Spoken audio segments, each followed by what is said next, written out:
fortalecer esa identidad y poder llegar a acuerdos básicos sobre esa concepción que tenemos del tipo de proyecto que queremos desarrollar.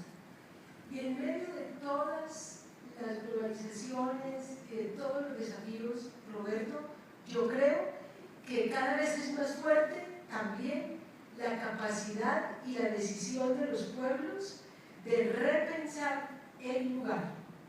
Hay una búsqueda por el reconocimiento de los lugares en su diversidad y en su desigualdad para poder entender como esa dinámica de los procesos propios que siguen los países, y los lugares cada vez están demandando mayor reconocimiento a sus derechos.